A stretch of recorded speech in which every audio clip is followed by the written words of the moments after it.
शेख अब्दुल्ला फिरदौसी हफिज़हुल्लाह आप लोगों के सामने खिताब फरमाएं।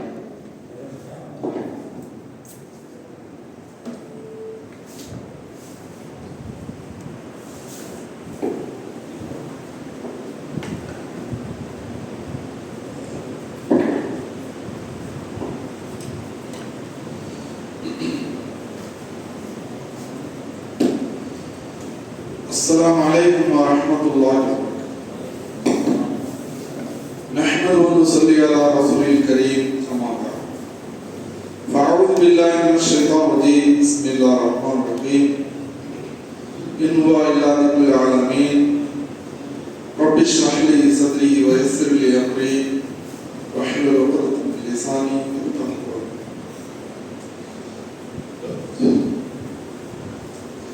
அன்பிற்குரிய சகோதர சகோதரிகளே,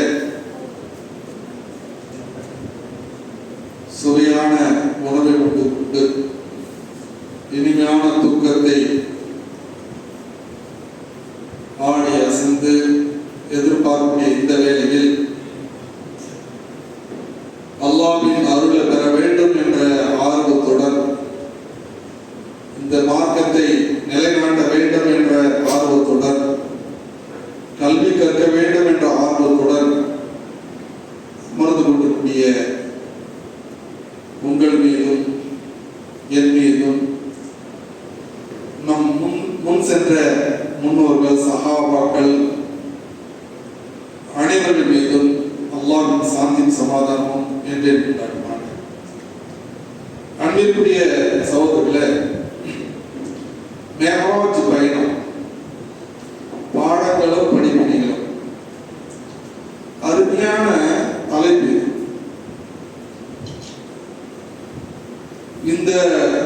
இதை பற்றி நிறைய மக்கள் தெரிந்து கொள்ளாமலே இருக்கின்றனர். இதுல சிலர் மிகப்படுத்தி சொல்கிறார்கள், சிலர் அதை பற்றி கண்டு காணாமல் விட்டுவிடுகிறார். மேராஜ் பயணம் என்பது விண்ணுலக பயணம். நபிகள் நாயகம் ஸல்லல்லாஹு அலைஹி வஸல்லம் 7 வானத்துக்கு மேல போய் அல்லாஹ்வை சந்திச்சு அங்கிருந்து நமக்கு தொழிலை வாங்கி வந்தாங்க. இந்த மேராஜ் பயணம் ஒரே ஒரு இரவில் நடந்தது அப்படின்னு அல்லாஹ் சுப்ஹானஹு வ தஆலா சொல்றான். 14வது அத்தியாயத்துடைய ஆரம்பத்திலே சொல்லி காண்பிக்கின்றான், சுப்ஹானல்லதி, அல்லாஹ் மிக பரிசுத்தமானவன், அஸ்ரா பிஅப்திஹி, தன்னுடைய அடியாரை ஓர் இரவில் மஸ்ஜித் அல்-ஹராமிலிருந்து மஸ்ஜித் அக்ஸா. மஸ்ஜித் அல்-ஹராம்னா என்ன? காபத்துல்லாவிலிருந்து பைத்துல் முகத்தஸில் இருக்கக்கூடிய அக்ஸா வரை அல்லாஹ் ஓர் இரவில் அழைத்து சென்றான். எதற்காக அழைத்து சென்றான் அப்படின்னு சொன்னா, லினுரியஹு மின் ஆயாத்தி, தன்னுடைய அத்தாட்சிகளை காண்பிப்பதற்காக. எதனால் காண்பிக்கின்றான்? பாரக்னா ஹவ்லஹு, இது சுற்றியுள்ள எல்லா பகுதிகளிலும் அல்லாஹ் தன் அருள் வளங்களை பெருக்கி வைத்திருக்கின்றான். எனவே லினுரியஹு, இதை காண்பிக்க வேண்டும். என் ஆயாத்தின், என்னுடைய அத்தாட்சிகளை, இன்னும் சமீபம் பசங்க அவன் சிறியவனாகவும் கூட்டுனோவும் பார்க்கக்கூடியவனாகவும் இருக்கின்றான். இது அஸ்ராவுடைய ஒரு வசனம். சூரா நஜ்மில அல்லாஹ் இன்னும் தெளிவா சில செய்திகளை சொல்லுகிறார். இந்த மேராஜ் பயணம் ஏன் அல்லாஹ் சுப்ஹானஹு வ தஆலா நிகழ்த்தினான் அப்படின்னு சொன்னா, நபிகள் நாயகம் ஸல்லல்லாஹு அலைஹி வஸல்லம் சொல்லுனா துன்பங்கள் அனுபவிச்சுட்டு இருக்காங்க. தாயிஃப் நகருக்கு போறாங்க. நூறு மக்கள் கேட்கல. தானே வருடங்கள் 10-12 வருடங்கள் தாவா செஞ்சிருக்கிறோம், இந்த மக்கள் கொஞ்சம் கூட செஞ்சுதாக்கி பண்ணிட்டாங்களே, சரி இந்த ஊரை விட்டு அப்பால இருக்கக்கூடிய நம்ம சொந்த பந்தங்கள் இருக்கக்கூடிய தாயிஃபுக்கு போய் தாவா செய்வோம் அப்படின்னு போறாங்க. அந்த மக்கள் ஏற்றுக்கொள்ளவில்லை. மாறாக அவர்களுக்கு அடி ரத்த காயங்கள் தான் பரிசா தராங்க. அவர்கள் நிராசை அடைந்து, என்னடா இது, இந்த மக்கள் இவ்வளவு நல்ல மக்கள் நம்பி வந்து இந்த மக்கள் ஏற்காம நம்மை புறக்கணித்து விட்டார்களே ரொம்ப கவலையோடு இருக்கக்கூடிய நேரத்துல அப்போதுதான் அல்லாஹ் சுப்ஹானஹு வ தஆலா நபி அவர்களுக்கு நபிமார்களுடைய சிறப்பு அம்சங்கள் என்ன என்று உணர்த்துவதற்காக அல்லாஹ் தன் பக்கம் அழைத்து நபிமார்களே காட்டுகிறார். அப்போ அதை பார்த்த உடனே இருந்துச்சுன்னா அவங்களுக்கு அந்த கவலைகளெல்லாம் காணீரா போயிடும். அவனை முடிஞ்சு நபி ஸல்லல்லாஹு அலைஹி வஸல்லம் அவர்கள் மஸ்ஜிதுல் ஹராமிலிருந்து மஸ்ஜித் அக்ஸா அங்கிருந்து சிலர் சொல்றாங்க நபி ஸல்லல்லாஹு அலைஹி வஸல்லம் என்ன அவங்க வீட்டுல இருந்து படுத்து எந்திரிச்சு என்ன அவங்க பெட்டு பக்கத்துல வந்து தண்ணி சூடு இருந்துச்சு ஏன்னா அதுல தண்ணி குடிச்சாங்க. அந்த பெட்டு அதுக்கப்புறம் எந்திரிச்சு போனாங்க. அது காயத்துக்குள்ள வந்துட்டாங்க. அதாவது அவருடைய சூடு ஆறத்துக்குள்ள பெட்ல படுக்கும்போது சூடு ஆறும் இல்லையா, அது ஆறத்துக்குள்ள வந்துட்டாங்க அப்படின்றாங்க. இதெல்லாம் கப்சா, இதெல்லாம் நம்பாதீங்க. ஏன்னா நபி ஸல்லல்லாஹு அலைஹி வஸல்லம் மகத்துவத்தை பேசிட்டு எக்கச்சக்கமா விட்டு அடிப்பாங்க. அது சொத்து ஆடிக்கிட்டே இருந்துச்சு, அதுக்கே வந்துட்டாங்க அப்படின்னா அன்றைய இரவுல அல்லாஹ் அழைச்சிட்டு போனான். அவ்வளவுதான் முடிஞ்சு. இதுக்கு அதிகமான தரிசனத்தை நம்ம சொல்லக்கூடாது. என்ன இருக்கோ அவ்வளவு மட்டும் சொல்லிட்டு போகணும். ஹதீஸ்ல இல்லாததெல்லாம் சொல்லக்கூடாது. அல்லாஹ் சுப்ஹானஹு வ தஆலா அவர்களை அழைச்சிட்டு புராக் என்ற வாகனத்துல அவங்க அழைச்சிட்டு போறாங்க. அது கோவேரி கழுதை என்ன குதிரைக்கு நடுவில் இருக்கக்கூடிய ஒரு வகையான வாகனம், புராக் என்ற ஒரு வாகனம். அதுக்கு நம்ம மக்கள் ஒரு போட்டோ போட்டு வச்சிருப்பாங்க, பார்த்துருக்கீங்களா சில வீடுகள்ல? அது வால் இருக்கு இல்லையா, குதிரை மாதிரி இருக்கும். உடம்பு வந்து அப்படியே பசுமா இருக்கும். மூஞ்சி வந்து கொப்பளை மூஞ்சி மாதிரி இருக்கும். பார்த்துருப்பீங்க நிறைய இடங்கள் அந்த வீடுகள்ல இந்த மாதிரி என்ன இந்த மாதிரி போட்டு வச்சிருப்பாங்க. அந்த மாதிரி செய்யக்கூடாது. அந்த மாதிரி செய்யறாங்கன்னா ஷிர்க் செய்யறாங்க. அவங்க அது எங்கேயாச்சும் ஏதாச்சும் வீட்டுல பாருங்க தூக்கி எறிஞ்சிருக்காரு. அவங்களுக்கு விளைவு சொல்லுங்க. இந்த மாதிரி எல்லாம் இல்லை. போறாங்க மஸ்ஜிதுல் அக்ஸாக்கு அல்லாஹ் அழைச்சிட்டு போறாங்க. அங்க எல்லா நபிமார்களுக்கும் இமாமா இருந்து தொழுது வைக்கிறார். இது சரியா? எல்லா நபிமார்களுக்கும் இதுல நமக்கு என்ன தெரியுது? நபி ஸல்லல்லாஹு அலைஹி வஸல்லம் சய்யதுல் அம்பியா, நபிமார்களுக்கு அவர் தான் தலைவர் என்பதை அல்லாஹ் உணர்த்தினார். இவ்வளவு நபிமார்கள் வந்திருக்காங்க, இவங்களுக்கெல்லாம் நீங்க தாங்க தலைவர் என்று அல்லாஹ் சுப்ஹானஹு வ தஆலா அவர்களுக்கு எடுத்துக்காட்டாக காண்பிக்கிறார். தொழுகை வைக்கிறாங்க. அங்கிருந்து விண்ணுலக பயணம் போறாங்க. முதல் வானத்துல போய் கதவை தட்டுறாங்க. மன் ஹாதா, யாரு அப்படின்னு வானத்துடைய வாயில் காவலாளி கேட்கிறார். ஆனா ஜிப்ரீல், நான் தான் ஜிப்ரீல். மாமன் மயக்க, உங்க கூட இருக்கக்கூடியவர் யார்? முஹம்மத். அழைத்து வரும்படி கட்டளையிடப்பட்டிருக்கிறாரா? சொன்னோடனே அவர்களுக்காக சுபசேரி சொல்றாங்க. அஸ்ஸலாமு அலைக்கும். அந்த முதல் வானத்தை திறந்தோடனே நபி அவருக்கு என்ன அவருக்கு வரவேற்கிறாங்க. முதல் வானத்துல கால் வைக்கிறாங்க. பார்த்த உடனே தன்னுடைய தந்தையை பார்க்கிறார். யார் அது? ஆதம் அலைஹிஸ்ஸலாம். இவர்களை பார்த்த உடனே சந்தோஷப்படுறாங்க. என்னுடைய பிள்ளை கடைசி நபி வந்திருக்கிறார் என்று அவருடைய ஆற கல்வியை அவருடைய பேசி உரையாடுகின்றார்கள். மகனே அருக, மகனே வருக என்று அவர்களை வரவேற்கின்றார்கள். ஆதம் அலைஹிஸ்ஸலாம் அவரிடம் ஒரு காட்சி பார்க்கின்றார். என்ன பார்க்கிறாங்க சொன்னா, வலது பக்கம் திரும்புறாங்க, சிரிக்கிறாங்க. இடது பக்கம் திரும்புறாங்க, அழுகிறாங்க. வலது பக்கம் மக்களை பார்க்கிறார். அந்த மக்களை பார்த்தோம்னா சிரிக்கிறார்கள். இடது பக்கம் உள்ள மக்களை பார்க்கிறாங்க, அவர்களை பார்த்து அழுகின்றார்கள். இந்த பக்கம் உள்ளவர்கள் அவருடைய சந்ததிகள், இந்த பக்கம் உள்ளவர்கள் அவருடைய சந்ததிகள். வலது பக்கம் உள்ளவர்கள் சொர்க்கவாசிகள், இடது பக்கம் உள்ளவர்கள் நரகவாசிகள். என் பிள்ளையெல்லாம் நரகத்து போறாங்கல்ல என்ற அந்த அழுகக்கூடிய அந்த தோற்றத்தை பார்க்கிறார். அங்கிருந்து இரண்டாவது வானத்துக்கு போறாங்க. அதே போன்று கதவு வானத்தினுடைய இரண்டாவது வானத்தினுடைய வாயில தட்டுறாங்க. யாருன்னு கேட்கிறாங்க? ஜிப்ரீல் இருக்கிறாங்க. கூட யாரு? முஹம்மத். அழைத்து வரும்படி கட்டளையிடப்பட்டிருக்காமா. உள்ள நுழைகிறாங்க. அவங்களுக்காக சுபசேரி கூறி வரவேற்கிறார். அங்க பாக்குறாங்க, ரெண்டு நபியை பாக்குறாங்க. இரண்டாவது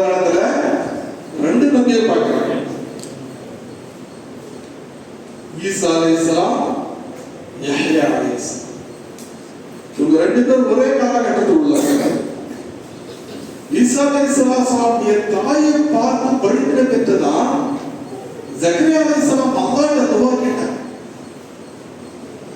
ஜக்கரியா அலைஹிஸ்ஸலாம் அவர்களுக்கு குழந்தையே இல்லை. எந்த அளவுக்கு சொன்னா வயசாயிடுச்சு. அவர் சொல்றாரு, இன்னி வகனால் செய்வா அப்படின்றாங்க. என்னுடைய காலெல்லாம் தாது விட்டுடுச்சு, என் முடியெல்லாம் அப்படியே மின்னது, வெயில்ல வெள்ளையாயிட்டு அப்படியே மின்னது இல்லையா, அந்த சொல்றாரு. அதெல்லாம் மதங்களையும் பண்ணணும், என்னை தனியை விட்டாத, எனக்கு ஒரு குழந்தைய கொடு. எப்போ துவா கேட்கிறாரு? மரியம் அலைஹிஸ்ஸலாம் அவர்களுடைய சம்பவ நீளமான சுருக்கமா சொல்றேன். ஜக்கரியா அலைஹிஸ்ஸலாம் அவர்கள் மரியம் அலைஹிஸ்ஸலாம் பராமரித்துட்டு இருக்காங்க, அவரை வழங்குறாங்க. வழங்கக்கூடிய நேரத்தில் சிசு இல்லாத நேரத்தில் கனிகள் உள்ள வைக்கப்பட்டிருக்கு. என்னம்மா, நான் எப்போது கொடுக்கலையே, இந்த ரூமுக்குள்ள யாரும் வரமாட்டாங்க, நீ நான் மட்டும் தான் வருவேன், எப்படி இந்த பணம் வந்துச்சு? ஓ அப்படின்னு இல்ல, அல்லாஹ்வின் புறத்திலிருந்து வந்துச்சு, அல்லாஹ் எனக்கு கொடுத்தான் அப்படின்னாங்க. இப்போ ஜக்கரியா அலைஹிஸ்ஸலாம் சொல்றாங்க, சீசனே இல்லாத நேரத்தில் இந்த கனியை இந்த குழந்தைக்கு கொடுக்கக்கூடிய ரப்பு ஏன் எனக்கு சந்ததியை கொடுக்க மாட்டான்? இவ்வளவு வயசான பிறகு ஏன் அல்லாஹ் எனக்கு சந்ததியை கொடுக்க மாட்டான்? முனாதிக தஆலா ஜக்கரியா ரப்பா, அந்த நேரத்தில் அல்லாஹ்ட்ட துஆ கேட்கறாங்க. அப்போ அல்லாஹ் சுப்ஹானஹு வ தஆலா குர்ஆன்ல சொல்ல செய்தி கொடுப்பான். அப்போ என்ன சமூகமான இது மட்டும் போகணுமான. அப்போ மரியம் அலைஹிஸ்ஸலாம் பார்த்து அவங்க துஆ கேட்கறாங்க, அல்லாஹ் அவர்களுக்கு குழந்தை கொடுக்கும். என்ன கொடுப்பது மட்டும் இல்ல, நபியாகவும் ஆக்குறான். நபி மட்டும் ஆக்குனது இல்ல, அதுக்கு பேர் அல்லாஹ் வைக்கிறான். அது பேர் தான் இஸ்முஹு யஹ்யா, அவர் தான் யஹ்யா. சரி, அதே காலகட்டத்தில் தான் மரியம் அலைஹிஸ்ஸலாம் அவர்களுக்கு குழந்தை பிறகுது. யார் இது? ஈசா அலைஹிஸ்ஸலாம்.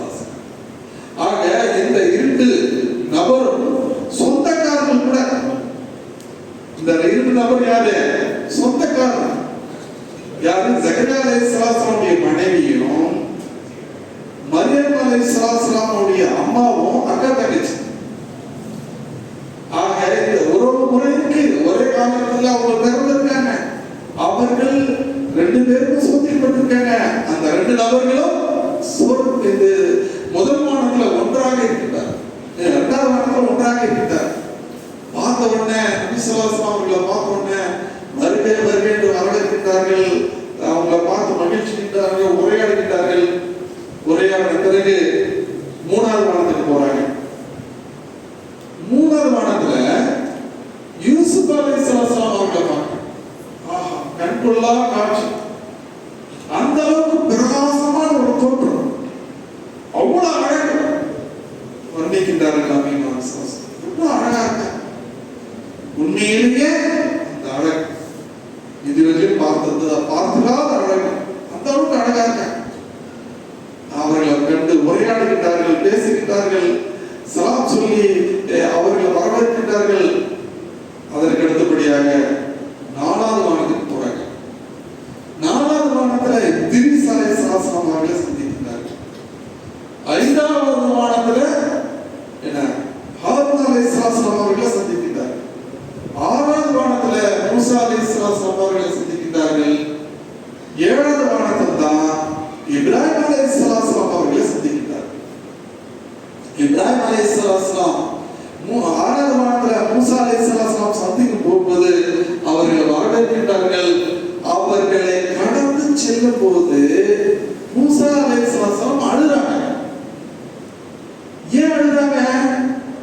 என்னை விட, என்னுடைய சமுதாயத்தை விட அதிகமான சமுதாயம் இந்த முகமதை பின்பற்றக்கூடியவர்கள் இருக்கிறார். என்னை விட, என்னுடைய சமுதாயத்தை விட அதிகமான மக்கள் முகமது ஸல்லல்லாஹு அலைஹி வஸல்லம் அவர்களை பின்பற்றக்கூடியவர்களா இருக்காங்க. இவருடைய உம்மத்தை தான் அதிகமானவர்கள் சொல்லிட்டு போவாங்க அப்படின்னா ஒண்ணு நல்லா கவனிக்கணும். மூசா அலைஹிஸ்ஸலாம் அவர்கள் இந்த உலகத்துக்கு வந்து போன பிறகு நிறைய நபிமார்கள் வந்திருக்காங்க. ஜக்கரியா அலைஹிஸ்ஸலாம் வந்திருக்காங்க, யஹ்யா அலைஹிஸ்ஸலாம் வந்திருக்காங்க, ஈசா அலைஹிஸ்ஸலாம் வந்திருக்காங்க. பேர் சொல்லப்படாத நபிமார்களும் அல்லாஹ் குர்ஆன்ல சொல்லி காண்பிக்கிறான். ஏன்னா நபிமார்கள் வந்திருக்கிறாங்க. இது போல நிறைய நபிமார்கள் வந்திருக்கிறாங்க. அந்த நபிமார்கள் என்ன ஒவ்வொரு எல்லாமே இஸ்ரவேலர். மூசா அலைஹிஸ்ஸலாமுடைய காலத்திலே இஸ்ரவேலர்கள் இருந்தாங்க. அவர்களுக்கு அடுத்தும் அவருடைய வழித்தோன்றர்கள் இருந்தார்கள் என்பதை வரலாற்று ரீதியாக நாம் பார்க்கணும். இவ்வளவு நபிமார்கள் வந்திருந்தும் அவருடைய சமுதாயத்தவர்கள் தான் அவர்கள் கணிக்கப்படுவார்கள். ஈசா அலைஹிஸ்ஸலாம் கூட சொல்றாங்க, நான் முன் சென்ற வேதங்களே பிரித்திருப்பதற்காக வந்திருக்கேன் அப்படின்னு சொல்றாங்க. அவரு அந்த கிறிஸ்தவர்கள் அதை தான் வேதமா எழுதிக்கிட்டார்கள். நீங்க பைபிள் இருக்கு இல்லையா, அந்த பைபிள் அவருடைய வாழ்க்கை வரலாறு மாதிரி எழுதி வச்சிருக்காங்க தவிர பைபிள் ஒரு வேதமா அவர்கள் எழுதியிருக்கல. இயேசுமார் அங்க ஓனார் சித்தியார் தான் எழுதி வச்சிருக்காங்க தவிர கிறிஸ்தவர்கள் கூட வேதமா பின்பற்றக்கூடிய ஒரு வேதம் எதுன்னு சொன்னா அதுதான் மூசா அலைஹிஸ்ஸலாம் கொடுக்கப்பட்ட எதுக்கு இதை சொல்றோம்னு சொன்னா, மூசா அலைஹிஸ்ஸலாம் 36 நீளமானவர்கள் அதிகமான இருந்தாலும் அப்படி இருந்தும் கூட முஹம்மது ஸல்லல்லாஹு அலைஹி வஸல்லம் 36 தான் அதிகமானவர்கள் சொர்க்கம் செல்லக்கூடியவர்கள் இருப்பார்கள் என்று அந்த ஆனந்தத்தில் அவங்க அழுகிறாங்க. அதையும் அதிசயம் பார்க்க முடியாது. ஏழாவது வானத்துக்கு போன உடனே இப்ராஹிம் அலைஹிஸ்ஸலாம் பார்க்கறாங்க, தோற்றத்தில் அல்லாஹ்வின் தூதரை போல இருந்தாங்க. தோற்றத்தில் அல்லாஹ்வின் தூதர் எப்படி தோற்றம் நினைப்பார்களோ அதே தோற்றத்துல இப்ராஹிம் அலைஹிஸ்ஸலாம் இருந்தாங்க. அவர்கள் தன்னுடைய அருமை மகனை வருகை என்று வரவேற்கின்றார்கள், உரையாடுகின்றார்கள். அங்கு ஏழாவது வானத்துல ஒரு பள்ளிவாசலை பார்க்கிறாங்க. அந்த பள்ளிவாசலுடைய பேர் மஸ்ஜித் மஅமூர். பள்ளிவாசல் பேர் என்ன? மஸ்ஜித் மஅமூர்.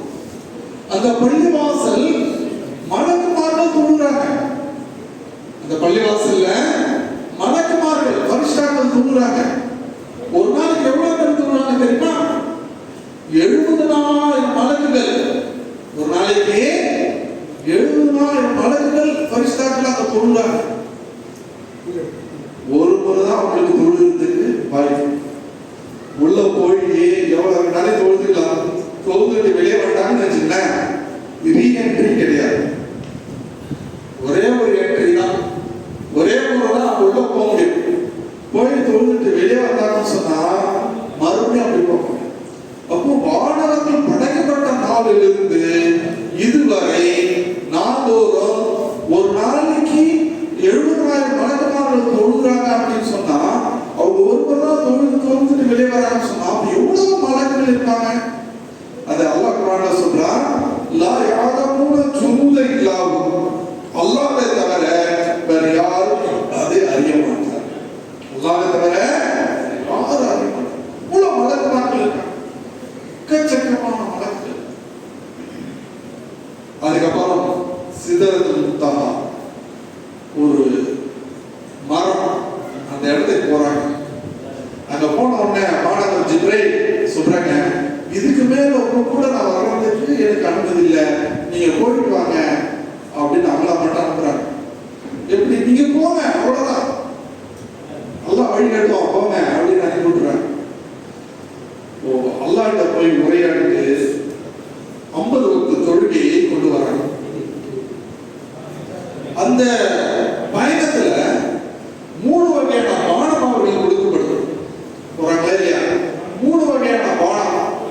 ஒன்று பால், இன்னொன்று தேன், இன்னொன்று மது. இந்த 3 வகையான பானங்கள் கொண்டு வரப்படுகிறது. நபி ஸல்லல்லாஹு அலைஹி வஸல்லம் அவர்கள் பாலை எடுத்து குடிக்கிறாங்க. முன்ல ஏதாச்சும் ஒன்று எடுத்து குடிங்கன்னு கொடுக்குறாங்க. ஆனா ரசூல் ஸல்லல்லாஹு அலைஹி வஸல்லம் எதை எடுக்கிறாங்க? பாலை எடுத்து கொடுக்குறாங்க. ஜிப்ரீல் அலைஹிஸ்ஸலாம் சொல்றாங்க, நீங்க இயற்கையானதை தேர்வு செய்து கொண்டீர்கள். நீங்க தப்பு தவறி அந்த மது எடுத்துருந்து வச்சுங்களேன், உங்களுடைய சமுதாயம் இத்தனாவல குழப்பத்தில் அமர்ந்திருக்கும் அப்படின்னு சொல்றாங்க. அப்போ இயற்கையான மதம் இது, இயற்கை கொடுக்கப்பட்ட மதம். ஆகவே இந்த மதத்தில் ஒவ்வொரு முறையும் மக்கள் சொல்ல முடியும். சிம்பிளா சொல்றாங்க தவிர இஸ்லாத்தை கூட சொல்ல முடியாது. அதுக்குள்ள போக வேண்டியது விஷயத்துக்கு வரும். அப்ப அந்த சிதறத்துல் முன்தஹா அந்த மரம் எப்படி இருக்குது அப்படின்னு சொன்னா விசாலமான மரம். அதனுடைய இலைகள்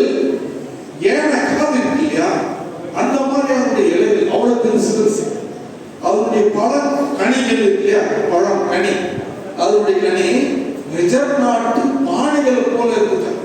இதர் நாட்டு பானை எப்படின்னு தெரியாது, ஆனா இருந்தாலும் பெருசா இருக்கும். அப்ப ஹிஜர் நாட்டு பானைகள் போல அவருடைய கனிகள். நபிகள் ஸல்லல்லாஹு அந்த மரத்துல சிதறத்துக்கு முன்னால ரெண்டு காட்சி பார்க்கறாங்க. ஒண்ணு, அந்த மரம் அப்படியே சூழப்படுகிறது. நச்சரத்தை அந்த வீட்டு அந்த இந்த பூச்சி ஒன்று பார்ப்போம் இல்லையா நைட்ல, ஒரு என்ன பூச்சி, மின்முடி பூச்சி, அது போல அந்த வட்டத்து பூச்சிகள் அப்படியே தங்கத்தால் வட்டத்து பூச்சிகள் அப்படியே ஜெக ஜெக ஜெக ஜெக அந்த மரத்தை சுத்தி அப்படியே நின்னுது. எப்படி இருக்கு அந்த காட்சி? அப்போ கண்கொண்டா காட்சி.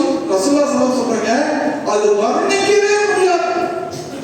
அந்த அளவுக்கு அந்த மரம் சூழ்ந்து ஒரு அற்புதமான காட்சியை நான் பார்த்தேன். இன்னொன்று, வானவர் ஜிப்ரீல் அங்க பார்க்கிறார், மூணு தோற்றத்தை பார்க்கிறார். வானவர் ஜிப்ரீல் 6 ரக்கைகள் கொண்டு அப்படியே விசாலமான தோற்றத்துல பார்க்கிறார். ரெண்டாவது முறை அதை பார்க்கணும். முதல் முறை எப்ப பார்த்தாங்க தெரியுமா? முதல் முறை எப்ப பார்த்தாங்க? முதல்ல வகி வரும்போது பார்த்தாங்க. அப்ப பார்த்து பயந்துட்டாங்க. ஆனா இப்ப பார்த்து பயப்படுவாங்க இல்ல. ஏன்? அவங்க ஏற்கனவே பார்த்துருக்காங்க. இந்த இடத்துல அவர்களை பார்த்து அல்லாஹ்வுடைய வல்லமை தான் சொல்றாங்க. அல்லாஹ் சுப்ஹானஹு வ தஆலா லினுரியஹு ஆயாத்தினா, நம்முடைய அத்தாட்சிகளை அவர்கள் காண வேண்டும். லினுரியஹு மின் ஆயாத்தினா, நம்முடைய அத்தாட்சிகளை அவர்கள் பார்க்க வேண்டும் என்பதற்காக அல்லாஹ் சுப்ஹானஹு பாங்க சொர்க்கத்தை காண்பிக்கப்படுகிறது, நரகத்தை காண்பிக்கிறது. சொர்க்கம் 4 ஆறு சொர்க்கத்துல, அந்த 4 ஆறு 2 ஆறு சொர்க்கத்துல போகுது, 2 ஆறு உலகத்துல போகுது.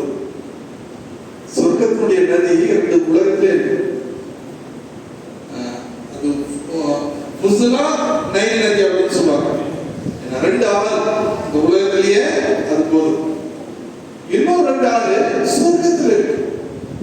அது என்னன்னு வந்து சொன்னா, அந்த சொர்க்கத்தினுடைய அந்த ஆறு சுற்றி அந்த கல்லெல்லாம் இருக்கு இல்லையா, அது என்னன்னு சொன்னா முத்து பவளம், அந்த மண்ணுக்கு கஸ்தூரி போல இருக்கு. கஸ்தூரி இல்லையா, கஸ்தூரி கேள்விப்பட்டிருக்கீங்களா? அந்த கஸ்தூரியாக இருக்கின்றது. அந்த சொர்க்கத்துடைய அந்த வர்ணனை நபிகள் நாயகம் ஸல்லல்லாஹு அலைஹி வஸல்லம் சொல்றாங்க, அந்த அளவுக்கு வர்ணனையா இருக்கு. சொர்க்கத்துல சில காட்சிகளை பார்க்கறாங்க. என்ன? காலடி ஓசை பார்க்கறாங்க. என்னடா இந்த மாதிரி நடக்கக்கூடிய சத்தம் நான் இந்த உலகத்துல கேட்டிருக்கேன் அப்படின்னு ஒரு யோசனை பண்ணி பார்க்கறாங்க. பார்த்தா பிலால் நடக்கிற சத்தம், சொர்க்கத்துல பிலால் நடக்கக்கூடிய சத்தம். என்னோட பாக்குறாங்க, ஒரு நறுமணம், சூப்பரான வாசனை. அது யாருன்னு சொன்னா, ஃபிரௌன் கோபப்பட்டு தன்னுடைய அடிமை பெண்ணை இஸ்லாம் ஏற்றுக்கொண்டால் என்பதற்காக எரிச்சு சாம்பல் ஆக்கின அந்த சாம்பாருடைய அந்த சாம்பல் இருக்கு இல்லையா, அந்த சாம்பலுடைய வாடை சொர்க்கத்தில் அவர்கள் முகந்தார்கள். உமர் ரலியல்லாஹு வீடை பார்க்கறாங்க. சொர்க்கத்தில் பிரம்மாண்டமான ஒரு வீடு. இதெல்லாம் சொர்க்கத்தில் பார்க்கறாங்க. பிலாலை பார்த்து கேட்கிறாங்க, உலகத்துக்கு வந்த பிறகு, பிலாலை நீங்க என்ன அமல் செய்யற? உன்னுடைய காலடி ஓசை நான் சொர்க்கத்தில் கேட்கிறேன். பிலால் ரலியல்லாஹு சொல்றாங்க, நான் எப்பொழுதுமே ஒதுல இருப்பேன், ஒது செஞ்சா 2 ரக்காத் தொழுதுருவேன். தஹிய்யத்துல் ஒது 2 ரக்காத் தொழுதுருவேன். உமர் ரலியல்லாஹு பார்த்தாங்க, சொன்னாங்க, உங்களுடைய வீடை நான் சொர்க்கத்தில் பார்த்தேன், அவ்வளவு பிரம்மாண்டமா இருந்துச்சு, உள்ள போகணும்னு ஆசைப்பட்டேன். உங்களுடைய கோபம், அவருடைய ரோஷம் எனக்கு நினைவு வந்துருச்சு, போகாம நான் தந்துட்டேன். உமர் ரலியல்லாஹு சொல்றாங்க, சுப்ஹானல்லாஹ், அல்லாஹ்வின் தூதரே, உங்க மீது நான் கோபப்படுவேனா அப்படின்னா. சோ அந்த மாதிரி சொர்க்கத்துடைய வல்லமைகளை நபிகள் நாயகம் சொல்லிக்கிட்டே இருக்காங்க. அதே போல நரகத்துடைய வர்ணனைன்னு சொல்றாங்க. நரகம், அது நரகத்துல பார்த்தேன், வட்டி வாங்கக்கூடியவன பார்த்தேன். இந்த உலகத்துல வட்டி வாங்கி சாப்பிடறானா இல்லையா, அவனை பார்த்தேன் நரகத்துல. அவனுடைய உயிர் அப்படி பெருசா இருக்கும். எந்த அளவுக்கு பெருசுன்னு சொன்னா நரகவாசிகள் அந்த அவங்களுடைய வயிறு மேல ஏறி போறாங்க. அந்த வயிறு தூக்கிட்டாங்க, நடக்க முடியல. அந்த வயிறு மீது நரகவாசிகள் கடந்து செல்கின்றார். வட்டி நல்லா பாருங்க. இன்னும் சில பேர் நான் பார்த்தேன், ஒட்டகத்தினுடைய அந்த உதடுகளை போல நாம போல இருந்துச்சு. இவர்களுடைய கரிகளை, தன்னுடைய நரகத்தினுடைய கரிகளை, வேலை செய்யக்கூடிய அந்த சீல்களை உண்ணக்கூடியவர்களை நான் பார்த்தேன். இவங்க யாரு? அனாதினுடைய சொத்துக்களை அபகரிக்கக்கூடியவர். இந்த காலத்துல அந்த பேங்க் எல்லாம் கிடையாது இல்லையா? அதாச்சும் நம்பிக்கை கொடுத்து வச்சிருப்பாங்க. அவன் என்ன செய்வான்னா, அவங்க செத்து போன பிறகு அந்த அனாதினுடைய சொத்தை அப்படியே அபகரிக்கணும், கொடுக்க மாட்டான், ஆட்டை போட்டுருவான். அவன் அந்த மாதிரி அங்கே வேற என்ன செய்ய முடியும்? சில பெண்களை நரகத்தில் பார்க்கிறாங்க. ஏழை உள்ள பெண்கள் இவ்வளவு நரகத்தில் இருக்காங்கன்னா, இவர்கள் தன்னுடைய கணவர்களுக்கு நன்றி கடத்தனமான நடந்து உலகத்துல வந்து சொல்றாங்க. அதாவது பெண்களோட பயணத்துக்கு பிறகு பெண்களை நான் நரகத்தில் பார்த்தேன் அப்படின்னு சொல்றாங்க. ஒரு சில பெண்கள் கேட்கிறாங்க, அல்லாஹ்வின் தூதரவர்களே, ஏன் பெண்கள் மட்டும் அதிகமாக நரகத்தில் இருக்காங்க அப்படின்னு சொல்லும்போது நபிகள் சொல்றாங்க, கணவன்மார்களுக்கு நன்றி கட்டத்தனமா நடந்து கொண்டதன் விளைவுதான். ஒரு பொதுவாக நல்ல கேட்டீங்க, ஒரு கணவன் இருக்காங்க இல்லையா, கல்யாணம் பண்றவங்களே தான் தனக்காக வாழலாம். ஒரு ஆண் மகன் கல்யாணம் ஆயிடுச்சுன்னு வச்சுங்களேன், கொண்டாட்டி புள்ள அதுக்கு இதை வாங்க அதை வாங்கன்னு அவன் பகல் முழுக்க கஷ்டப்படுறான்னு சொன்னா எதுக்காக கஷ்டப்படுறான்? தான் மட்டுமே சாப்பிட நினைக்கிறான். கொண்டாட்டி பிள்ளைக்காகவே அவன் நினைக்கிறான், கொண்டாட்டி இதை வாங்கி போகணும், மனைவிக்கு பிள்ளைக்கு இதை வாங்கி போகணும், எல்லாத்தையும் அனுபவிச்சுட்டு கடைசி நேரத்துல அவங்க தேவையானது ஏதாச்சும் ஒண்ணு கிடைக்கணும்னு வச்சுங்களேன், டென்ஷன் ஆகி ஜாப்ஜி தும்மை ஷாதிக்கு மேய்க்கு ஆகும் லோடி நீ அப்படின்னு ஓடி உன்னை கல்யாணம் பண்ணிட்டு நான் என்னத்தை மாறி ஓட்டிக்கிட்டேன், கல்யாணம் பண்ணதே எனக்கு ஒரு பெஸ்ட் அப்படின்னு. இவ்வளவு நாள் கஷ்டப்பட்டு அவங்க உழைச்சது ஒரு செகண்ட்ல ஒண்ணு இல்லைன்னா மாட்டாங்க. இந்த ஒரு காரணத்துக்காக தான் நான் உங்களை அதிகமா நிறைய அல்லாஹ் குர்ஆன்ல சொல்றான், லைன் ஷக்கர்தும் லஸிதன்னக் வலை கஃபர்தும் இன் அஸாபில் ஷதீத். சுக்ரியா செஞ்சு நீங்க வாழ்ந்தீங்கன்னு சொன்னா அல்லாஹ் மேலும் அதிகமா உங்களுக்கு கொடுப்பான். நன்றி சொல்லி வாழணும். அல்லாஹ்வுக்கு நன்றி செலுத்துவீர்கள் என்று சொன்னால் உனக்கு ஒரு பொருள் இருக்கும், நன்றி செலுத்தி சொன்னா அல்லாஹ் மேலும் உங்களுக்கு அதிகமா கொடுப்பான். நிராகரிப்பு தண்டனை கிடைக்குன்னு சொன்னா என்னுடைய தண்டனை தான் அதிகமா இருக்கும்.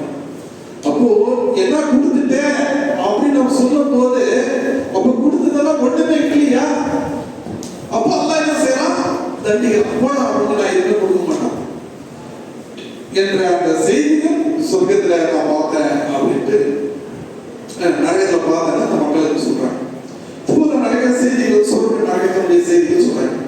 இப்போ தொழுகை வாங்கிட்டாங்க, 50 வக்து தொழுகை அல்லாஹ்ட்ட உரையாடி 50 வக்து தொழுகை வாங்கிட்டு திரும்பி வராங்க. வரும்போது மூசா நபி கேட்கிறாங்க, எந்த நபி கேட்கல, மூசா நபி கேட்கிறாங்க, என்னங்க எவ்வளவு தொழுகை வாங்கிட்டு 50 வக்து தொழுகை. 50 வக்து தொழுகையா? உன்னுடைய சமுதாயத்துக்கு தேராது, போய் கொஞ்சம் குறைச்சுப்பாங்க. 50 வக்து எங்க தொழுவாங்க, போய் குறைச்சுப்பாங்க. 10 குறைக்கிறாங்க, போறாங்க. இன்னும் குறைக்கணும், எனக்கு வெக்கமா இருக்கு, போ குறைச்சுப்பாங்க. அல்லாட்ட போய் கேளுங்க, மறுபடியும் திருப்பி திருப்பி விடுறாங்க அல்லாட்ட. 50, 40வது, 30வது, 20வது, 10வது அதையும் குறைக்கிறாங்க. அதையும் போய் கேட்கிறாங்க. அல்லாஹ் அதையும் 10, 5 ஆகிறான். இப்போ கேட்கிறாங்க மூசா நபி, இவ்வளவு குறைச்சு 5 இருக்கும். இதுவும் இவங்களுக்கு செய்ய மாட்டாங்க, போய் குறைச்சுவாங்க. அப்போ நபி ஸல்லல்லாஹு அலைஹி வஸல்லம் சொல்றாங்க, என்னுடைய உம்மத்தார்கள் இதை நிறைவேற்றுவார்கள் என்று நம்புகிறேன். இப்ப நம்ம 5 வக்து தொழுகைன்னு வச்சுங்க, நம்பிக்கை துராகின்னு அர்த்தம். ரசூலுல்லாஹ் நபி நம்பிக்கை வச்சிருக்காங்க, அதை நிறைவேற்றணும்னா நபி ஸல்லல்லாஹு அலைஹி வஸல்லம் நம்பிக்கைக்கு துரோகம் செய்யணும். இப்போ நான் இந்த தொழுகையை நான் ஏற்றுக்கொண்டேன் அப்படின்னு மேல சத்தம் அல்லாஹ்வுடைய, நீங்க 5 வக்து தான் உங்களுக்கு கொடுத்திருக்கிறேன், ஆனா 50 வக்து தொழுகையுடைய நன்மை உங்களுக்கு கொடுப்பேன். 5 வக்து தொழுகைன்னு சொன்னா முதல்ல 50 வக்து கொடுத்தனா இல்லையா, அந்த நன்மை உனக்கு கொடுத்துருவேன். நீ 5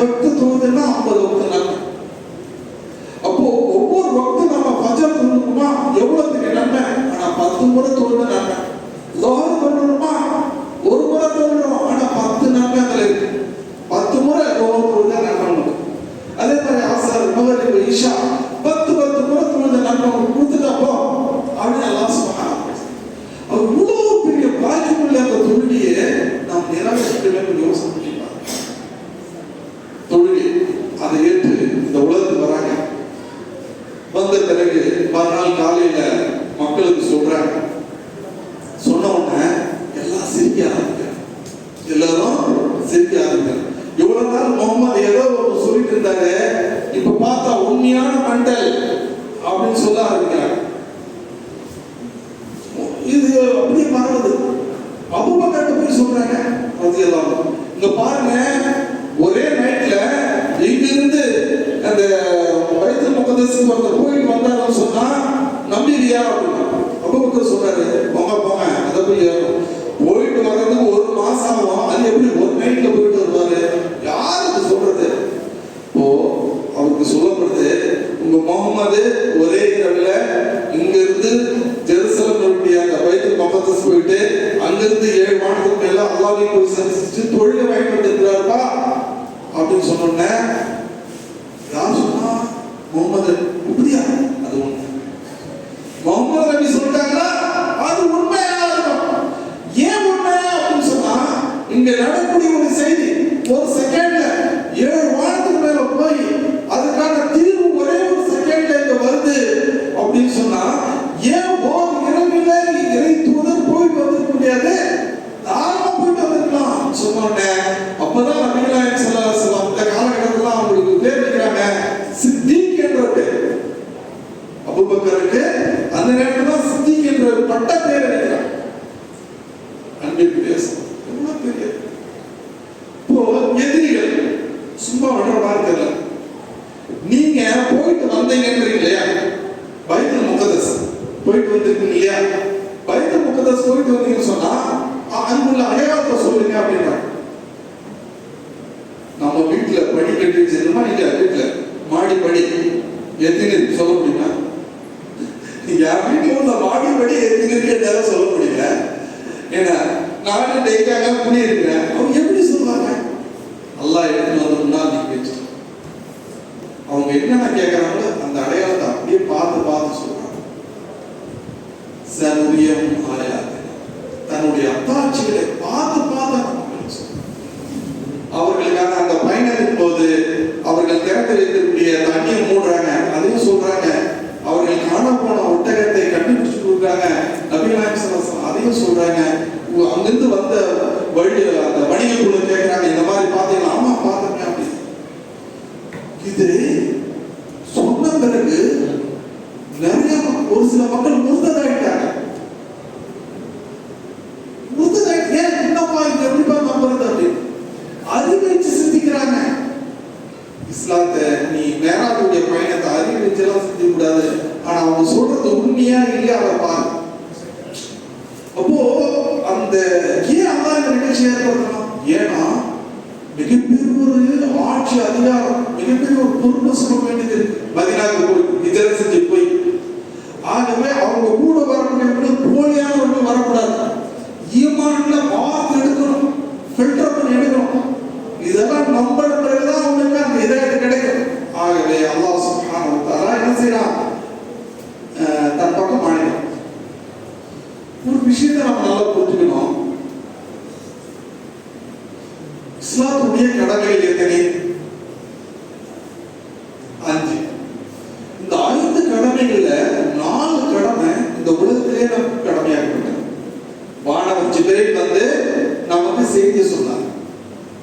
இது கடமை, கலிமா கடமை, நோன்பு கடமை, ஜகாத் கடமை, ஹஜ் கடமை, இந்த உலகத்துல வந்து வஹி சொல்லி கடமையாக்கினாங்க. தொழுகை அந்த மாதிரி இல்லை. அல்லாஹ் தன் பக்கம் அழைத்து அந்யோன்யமாக உரையாடி நேரடியாக அல்லாஹ் தொழுகை கடமையாக்கினான்.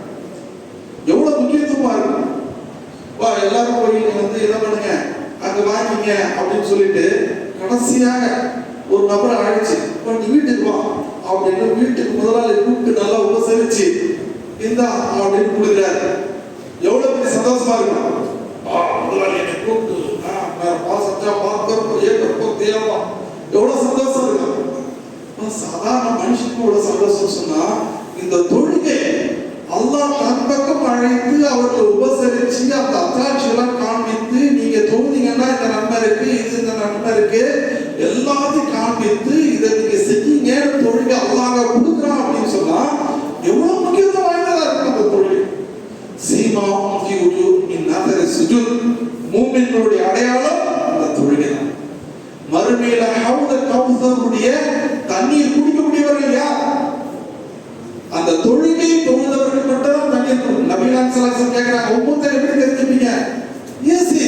யார் 5 வக்து தொழுதற்காக உது செய்தார்களோ, இந்த முகம் 2 கை 2 கால் அப்படியே பிரகாசமா மின்னும், அவர்களுக்காக ஹவுத கௌசருடைய நீரை நான் கொடுப்பேன். மூமின்களுடைய நேரம் எது? அதுதான் தொழுகை. தொழுகை நீக்கும் போது அந்த அல்லாஹ் கண்ண கத்தரா அல்லாஹ்வை பார்ப்பது போன்று வணங்கணும். கைலம் தக்கும் தரா அப்படி இல்லைன்னு சொன்னா பெண்ணும் யாராக்கு அல்லாஹ்வை பார்க்கின்றான் அந்த உணர்வோடு நீ வணங்க வேண்டும். அன்பிற்குரியவர்களே, காபிருக்கும் மூமினுக்கும் வித்தியாசம் என்ன? தொழுகை என்று நபிகள் நாயகம் ஸல்லல்லாஹு அலைஹி வஸல்லம் மறுமையில முதல்ல விசாரிக்கக்கூடிய ஒரு செயல் என்ன? தொழுகை என்று நபிகள் நாயகம் ஸல்லல்லாஹு அலைஹி வஸல்லம். உங்களுடைய பிள்ளைகள் 7 வயசு ஆச்சுன்னா தொழுகைக்கு வலியுறுத்துங்கள், 10 வயசு ஆச்சுன்னா அடிச்சு தொழுவீங்கன்றாங்க.